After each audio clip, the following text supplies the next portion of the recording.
All right, guys, welcome back to the Adoptology. Today I have my mom and my dad on this podcast. Say hi, what up? What up? Hey. Welcome to the podcast, y'all. Today's episode is going to be really fun, so I'm going to let my parents tell you what it's going to be about. You guys go ahead. All right, so this episode we are going to tackle discipline. Discipline. I know Ooh. discipline it can be very controversial whether you have an adopted child or not, right? It's just a controversial topic, so I'm a little nervous, not going to lie about that because it's so controversial. But what does that look like? Discipline changes if you're parenting a child with history, a child with trauma. I think Ooh. this is good What you got to say because about we that, can Dada? talk about some of the things that we did well, some of the things where we made mistakes. I think this may be controversial, but also we can be transparent in what Yeah. we did, and Wilson can be transparent in how that affected him as a child. So this is going to be a great. I'm not nervous. This is going to be a great podcast. Yeah, Good. I'm adoption glad didn't, you're not yeah. nervous because I am.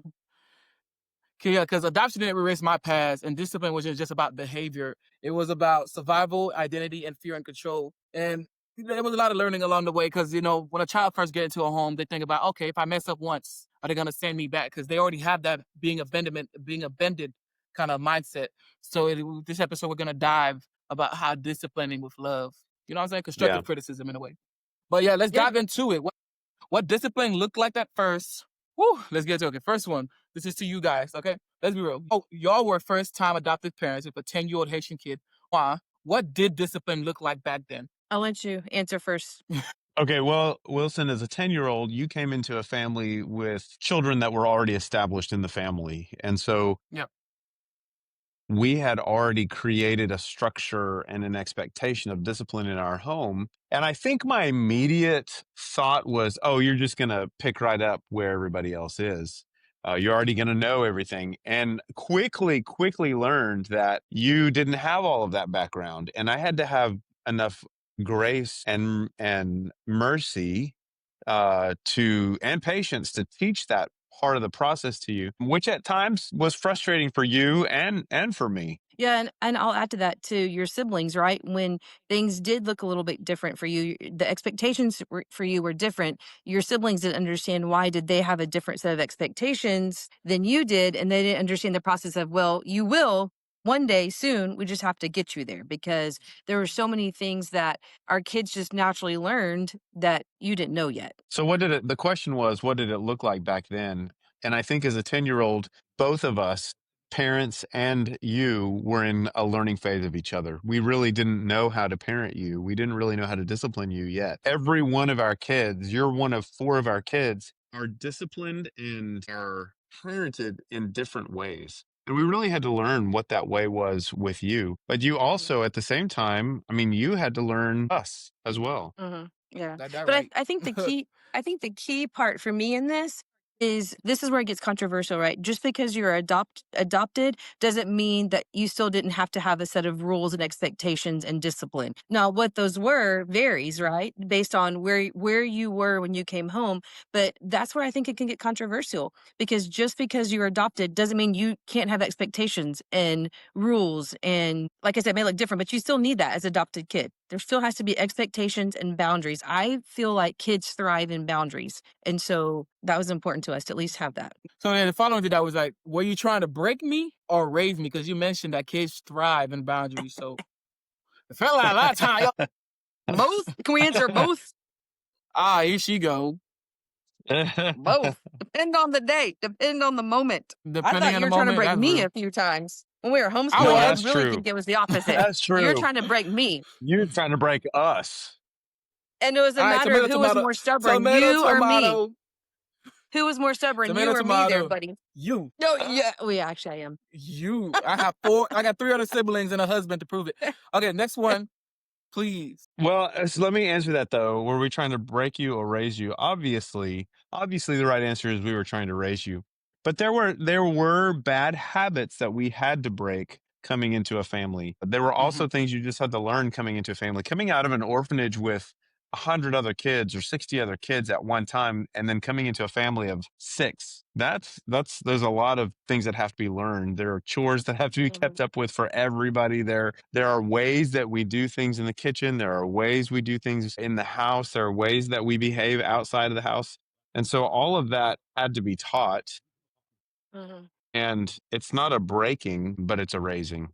Mm, there Shaping. we go. I like shaping. Okay, so did you Yeah. understand the difference between disobedience and trauma reaction at the time? I mean, now you do, but like at the time. Yeah, I think when we went into the adoption, I thought that I understood that really well. I thought I understood, "Oh, yeah, I know what trauma is," and I thought I'll know that, but I feel like now looking back, man, I have grown and changed in that so much. And in the way that you speak to a kid that comes from trauma is gonna be different because sometimes your discipline could react and cause more trauma, or it could trigger some sort of trauma response. And so I feel like I've really grown in this area. I really think I thought that I knew then, but until I actually had a kid in my home with trauma, it became very different to me. I feel like I wish I knew now what I knew then. But that all that comes with our time and growing, right? And when we had trauma I Yeah. think therapy, that we learned all that. I think that's something we had to learn as we went along, not to misinterpret trauma as defiance. Sometimes it wasn't even necessarily defiance. It was just reverting back to what you knew and how you knew how to survive. Because coming out of the culture that you were raised in up until 10 years Hmm. old, it was a culture of survival. Every day was survival. You Yeah. didn't know if you were going to eat every day. You didn't know if there was going to be food every day. So when we said, don't take everybody's food when we were doing like buffet style at home, your trauma response was, I've got to get all the food I can get because I don't know when the next meal is coming. Whereas Mhm. we know we're going to be able to have a meal again. And so there's no reason to hoard all the food that we have. So these are all things we had to learn with each other so that we didn't misinterpret your trauma as defiance. But there were other things that happened just naturally in your physiological responses that would cause we would think was defiance, but it's really a trauma response. For instance, when you would just shut down, your eyes would kind of glaze over, you'd stick your lip out and you would just shut down. There'd be no talking, there'd be no crying. I mean, you would just go into this shutdown phase. And at first I thought, oh, he's just being defiant. He's just ignoring us. He's trying to just, not talk to us through this, until I learned, no, that's his trauma response. Mhm. And I have to help him work out of that when that happens. Yeah, and I think you hit on something well too. I also think that culture plays a part in that too. Culture, each country or each house, they may operate differently, right? So whereas we understood how the Haitian culture operated because of how much time we spent in Haiti. So we were very familiar with how the nannies responded when y'all misbehaved. And so we kind of had an idea of the Haitian culture, but each culture is going to be different, right? And which also means each Mm. each household is different, if you want to look at it that Well, way. for If instance, you're talking about like foster one care or of adoption. one of the cultural things in Haiti is that children are not supposed to cry. They do not want children to cry. And so when you first came home with us to the US, we think it's natural for children to cry when they're hurt, when they're upset, when they're mad, when they're really excited, that they'll cry. And it really bothered me at first that even when you would hurt yourself, like you'd trip and fall or you'd hurt yourself pretty bad, you would not even cry. You'd have tears that would come down your cheeks, but you would not cry. And I was afraid at first that, man, we've got things to work through. Mhm. Hmm. Yeah. Yeah. Okay, that's awesome. Thank you. Yeah, it was definitely Hey a lot of Wilson, learning from. Hold on. hey Wilson, is your It was microphone through your headphones or through your computer? Because I can hear everything. right here. Yeah, yeah. Okay. Because your chair That scooting one was really loud. it might be the headphones, but that one it's gonna get taken out though because Okay. it's background sound. Hold on. Sorry to interrupt. Yeah, because the computer. It's all good. Discipline. Hold on. Where we at? Okay, let me add on to that. Okay, yeah, that's real. Cause like I had to learn a lot along the way too. Cause like one thing a kid had to learn was as a kid, I know a lot of kids went through this is I had to learn that I wouldn't be sent back or put back into the home if I did Oh mess yeah, up. Getting over that fear itself was a very hard thing for me. And there's a lot of people in the system, and there's kids who actually that fear actually came true where they've been put back into care. I get a lot of DMs on the daily about kids saying, "Oh, I just got been put back into care, and seeing your podcast has helped me a lot." And I'm like, "Wow, that's sad. I'm really sorry." And I'm like, "You still are." They have to really learn that they're still wanted and needed again after already been experiencing that, and yeah. it's like a really hard thing. And and that's what we're here to dive in and talk about. Okay, so we're gonna Yes. listen. We're gonna dive into the discipline and race. These first two questions are for you, and then I'm gonna ask mom one. Okay, Okay. how did being a ethnically blessed dad affect how you thought about discipline, especially with a black son? I'll tell you, I had a fear that if people were watching how I was disciplining you from the outside, that I didn't want people to think that we were abusing you because of a cultural difference or because of a race difference or because you looked differently. I didn't want people to think I was stricter on you than the rest of the kids. I didn't want people to think that I was having you do more chores than the rest of the kids. Mm, And so I was really self-conscious about all of that when we first started. okay. Okay, so did you ever think I need to be you needed to be harder on him because of the world? You needed to be harder on me because the world is going to be or the world he's going into? Yeah, that was actually really, really difficult. We've talked about this a little bit on a podcast before, but I did Yeah. not know how to teach you what you needed to learn as a black male growing up in our society. I didn't know how to teach you those things, except for we constantly talked about those things. I was really afraid that I'm not afraid anymore because you've grown into just an awesome man and very conscious about the world around you. You don't have the I don't have the same concerns for you now as I did when you were 10 years old, but also you were coming from a different country with different cultural expectations of race. And I was afraid that I was going to make a mistake and not teach you something you should have learned, or not have opened your eyes to something that maybe you should have been aware about before you were old enough to experience something that might have caused more trauma in your life. I didn't want to be responsible for that. And so I did. I don't think that I needed to be harder on you because of the world you were coming into. It was harder, period. It was harder for both of us. Yeah, it was. Like, I appreciate that mindset. And yeah, I've become very self-aware of what's going on around me. It took a lot of learning. I remember one of the first things you guys tried to teach me was being aware of my bubble, my surrounding. And the older I get, I realize the bigger my bubble actually is, and the bigger any movement I make in that bubble will ripple. So I did We learn. brought you Okay, home mom. We brought you home from the airport that very first day. We literally had to Yeah. hold onto your backpack like a handle because we're like, "No, don't touch those people. Get over here." No. So because you literally had no idea about other people's personal space. But that's a cultural thing too, right? I mean, Yeah, it that's how it is. was Yeah. in the orphanage. There's very little personal space, but the Americans like personal space. Oh yes. Yes, they do. Okay, mom, this one is for you. Okay. Did you and Okay. dad ever disagree on how to discipline me, especially around race or culture? Yeah, that's a good question. I don't know that dad and I ever disagreed when it came around race or culture. And I think what helped about that, the culture part, was because we have both spent significant time in Haiti. And so we both kind of understood and grasped the culture and race. So I don't think we ever disagreed about that. I do think discipline, if we ever, of course we disagreed. I mean, that's just natural. But if we did, we never did it in front of you guys. We always made sure that we would talk about it privately and say, so that way for you kids that you would always know or think that we're on the same page. So we may privately shut the door and say, I disagree with this. I didn't like how to handle this. Why did you do this? And so then we would talk about it on how to come up with something like, okay, we're just going to let this one go. I see your point, but I disagree, but we're going to move on. Or, okay, I see your point. This is how we're going to fix it moving forward. And so we had a lot of discussions behind closed doors because the last thing I wanted you guys to do as kids, especially you and all your kids, I didn't want you to see us disagreeing or us not being on the same page because I didn't want any of our kids to always go to dad or always go to me. That you guys know that we're a team. So of course, I mean, of course we disagreed. I think it's only natural to disagree. But I say we worked very, very hard to make sure that we never showed y'all when we disagreed, that we did it privately. It's a big thing agreeing in a relationship, especially by discipline. I'm glad that you guys ended up on the same page. So it is a very important thing to have stability with your parents. So I do really appreciate that. Man, I also want to say before you move on to the next section Yeah. that racial dynamics within our family did not change how we parented you and did not No. change how we parented the rest of the children. We parented what each individual child needed. The Mm, race had mm. no play in that whatsoever.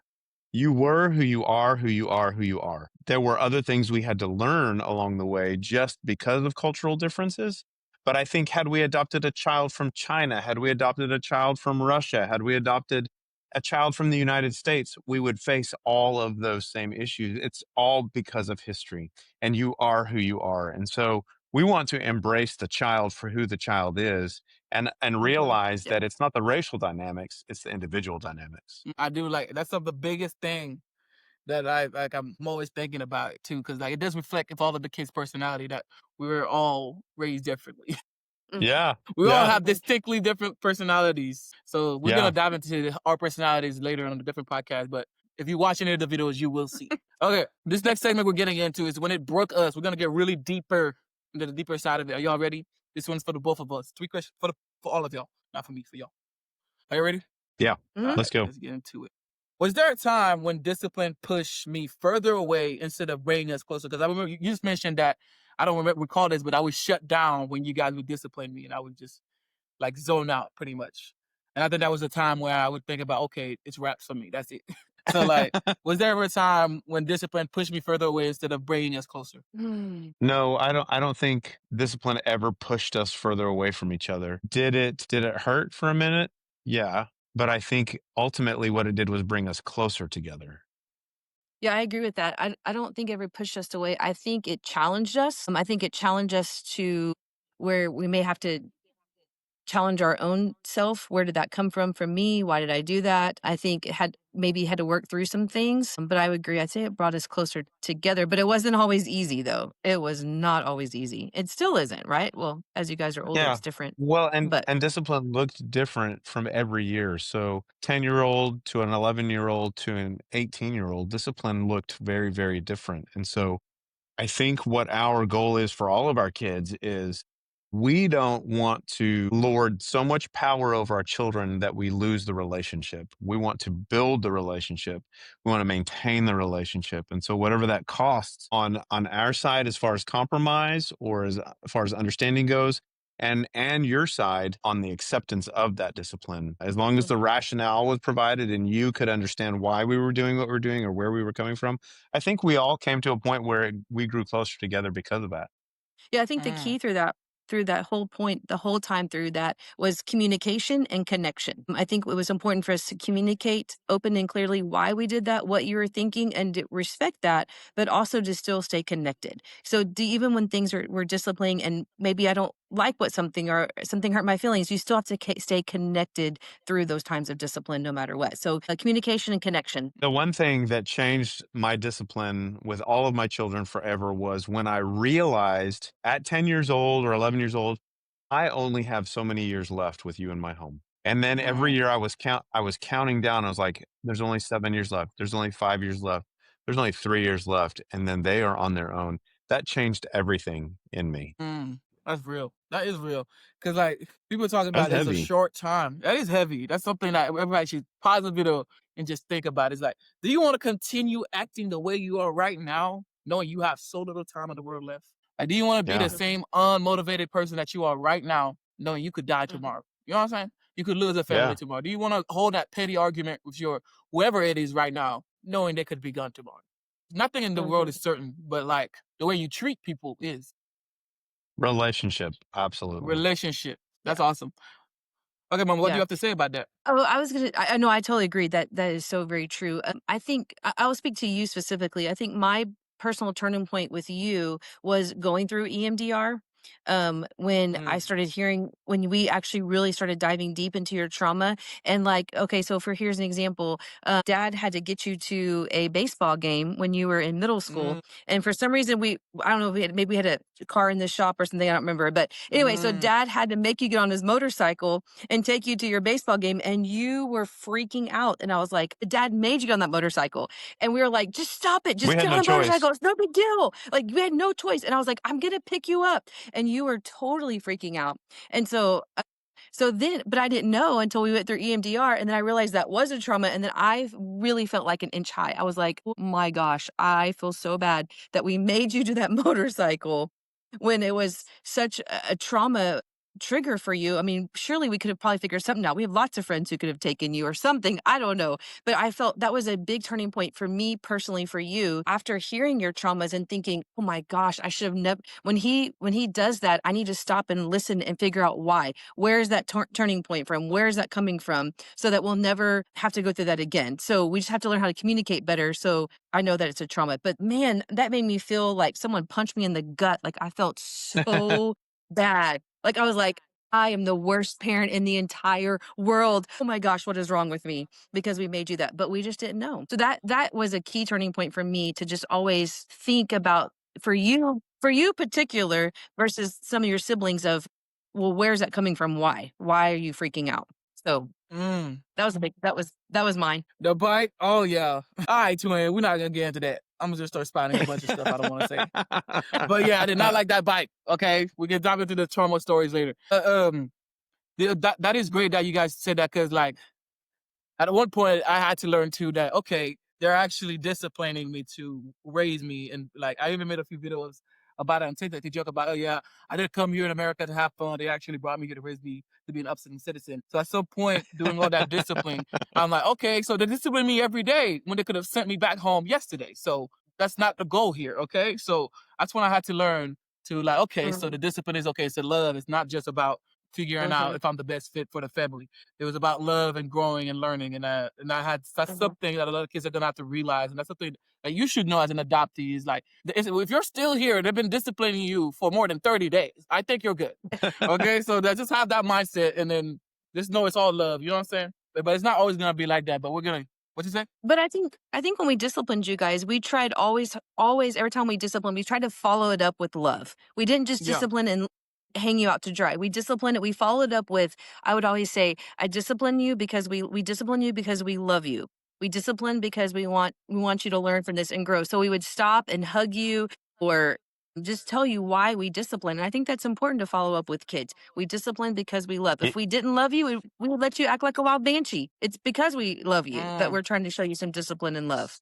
So, but I think it's important to follow up with that, like verbalize that to the kids so they know why you're doing that. wow, that's awesome. Okay, that's awesome. I hope that resonated because it's a lot of stuff I'm going through right now, and this whole conversation is helping me understanding it more. Discipline now versus then. So, like we talked about what we used to think now and what and how we had to change over time. So, I have three questions: one for you, Dad, first, and then one for Mom, and then one for the both of y'all. Okay, Okay. let's see. First one: what do you, Dad? What do you believe now that you didn't believe when I was 11? When you were 11, I thought that learning was always going to be a struggle for you because you were so Mm, behind when you got here. And I'm an educator, so that mm, was one of the things I was most concerned about. What I didn't realize and what I know now is how much of a sponge you are and how brilliant you are. You just needed an opportunity to dive in and do the learning. In fact, you're smart enough and you were always so smart, you didn't even really have to study very hard to do what you needed to do. That's how brilliant you are. And so what I mm, know now is you were setting yourself up for the entrepreneurial career that you have now in your diverse interests that you have. And you've always had diverse interests and you've always been enamored with technology and the use of technology, not just technology for technology's sake, but you've always been enamored with the use of technology. And back then, I thought it was like a technology addiction or whatever. And now I realized what the Lord was planning in your heart was setting a foundation for what your career is going to be and what you're doing now. that's real right there. I like that. I like that. Okay, Mom. How do you define discipline today as a counselor and a mother? Yeah, that's a good question. Even as a counselor, this is my personal belief, maybe not everybody believes with me, but I still believe that kids need boundaries and structure. I still believe that kids thrive with boundaries and structure and discipline. I would say now that I'm a counselor and now that I've walked through some things with you, I feel like I'm a little more in tune with maybe the depth of it, like why you're acting like that or what's the response of that. So I feel like I'm definitely better at understanding that. prior to being a counselor, but I still believe that kids need to be taught, they need to learn. But I also am a firm believer that kids will learn by our actions. So how dad and I treat each other, how we respond, how we conduct ourselves. You know, they say the apple doesn't fall far from the tree, right? So Hmm. I can expect you to have a behavior that dad and I aren't willing to do. And the kind of character and the people that we're becoming is what we want for you. And so I'm a full believer too that you see how we respond and react, and then and you naturally respond and react the way that we do as well. So I think that's important too, that we set that example for you guys in responding to things. I Hmm. agree with that. I do agree with that. That's deep right there. Okay, for the both of y'all, if you could go back and tell yourselves one thing before trying to discipline me, what would it be? Have patience. Have patience. Patient. Don't be in such a hurry. Hurry. Yeah, I had to learn that process, not just with you, Wilson, but with all of my kids, that when I started counting down the years, it wasn't worth losing my temper. What was more important was salvaging a relationship, and I didn't Hmm. want to hurt that above anything else. I wish I had done that earlier. Mm. That's the one thing. Okay. Yeah, What about you, that's mom? yeah. Yeah, I say this a lot to adoptive parents when I talk to them, is I always tell them, I was like, I know where you've been, and if you just hang in there and just keep going, I promise I mean, it's gonna work out. And so I wish that sometimes now I could tell myself back then, like, it's gonna be okay. Don't stress out, don't freak out. He's gonna be fine. It's gonna be fine. Just chill out because you get so it's so it's so hard in those moments. Sometimes in those moments, um, I used to call it your Haitian stubbornness, right? But it was so hard. And I wish I could go back and tell myself, it's going to be okay. I promise it's going to be fine. Just let it happen. And so that's why I tell a lot of adopted parents when I talk to them now, I'm like, it's a process. You have to trust the process, be consistent, be patient, stay strong, and lean in, and it's going to be okay. And so sometimes I wish I could tell myself that so I didn't freak out as much back then, because it did work out. And we just had to be consistent and pray and stay true, and it worked out. Mm, I think ultimately we've had to redefine what discipline is for us. We had to realize that, it's a long game. Parenting is a long game. It's not a sprint. You don't do one thing and it solves the problem immediately. It's a marathon. You've got to train, you've got to train, you've got to train, and then you got to mm, run the Fix it, race. It's like fix chess. it, It's redo. like chess. Fix, redo. It's like chess. You make one play, but that one play in chess establishes something way down the road in the game. And you just have to have the tenacity to do that. You have to be informed. You have to be informed on adoption culture. You have to be informed on discipline methods in adoption. You have to be informed on what it's like to be a family in and going through pre-adoption, during adoption, and post-adoption. Mhm. mm. Yeah. Yeah, that's good. Very good. Okay, that's awesome. I like that. Okay, I don't have a lot to say today. You guys are hitting it all of it now, so good job. Okay, all right, we're gonna wrap up right here, and we're just gonna lead with love. So, this two questions. I have two questions, and then I'm gonna say something. There's two questions to y'all. Okay, what would you say to adoptive parents who feel like they're failing because nothing works? Yeah, that's a great question.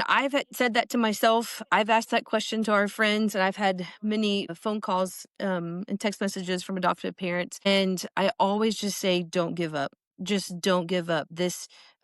It's worth it. Like Dad said, this is not something that happens overnight. You just have to be consistent and stay true, and it's worth it. If you feel like it's not working, keep trying. Maybe shift something. But the most important thing is you cannot give up. You can't give up on that child. Mm, okay, I like that.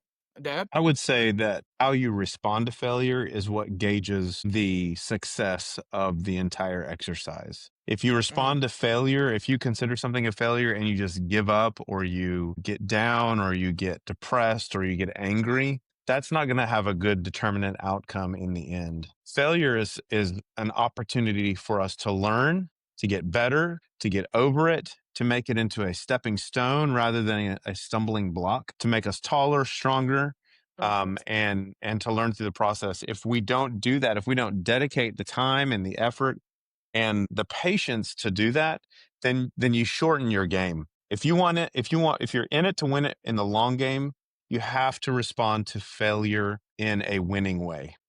It's just like a sports team. Sports teams aren't always going to win, but if they take a failure and then they say, "Okay, that's it, we're out for the season," well, then what's the purpose behind everything else that you put practice into?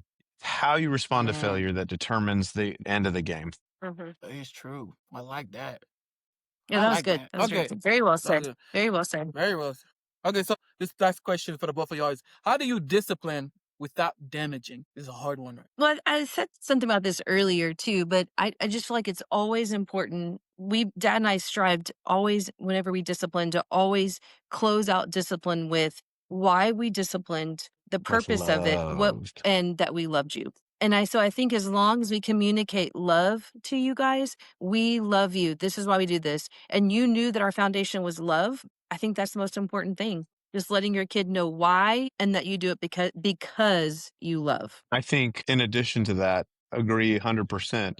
I think that every one of us have a spirit, and I don't want as a parent to crush my child's spirit. I want them to flourish. I want them to grow. And if I do things that crush their spirit, well, then I'm just pushing them down, pushing them down, pushing them down. I need them to grow up to be strong enough to be independent. I need them to grow up to be strong enough to take care of mom and dad when we get old. I need them to grow up and be strong enough to care for their own family and their own kids. And if I continue to push them down, push them down, push them down, then I'm setting them up for failure. I don't want to break their spirit. And that's when it becomes damaging. If you don't focus on the relationship and you just focus on the behavior, that's behavior modification versus heart transformation. And that can be a whole nother podcast. But heart Yeah. transformation is so much greater than just behavior modification.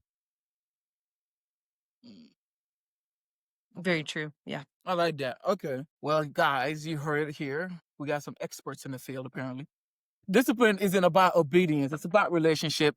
The relationship takes time, patience, truth, and repair. And you can't sugarcoat everything. You can't do that. That's just Mhm. adding on to the pot. You can't do that. You gotta Amen. say it how it is with love. Constructive Yep. criticism is just it's a lot, and you have to be ready for it. The parent has to learn, and the kid has to learn. You got also, as a parent, you gotta learn. Sometimes you're talking to a brick wall, and sometimes you just gotta chip at it, and Mhm. reapply it, and put some moving parts in there, put some hinges in there.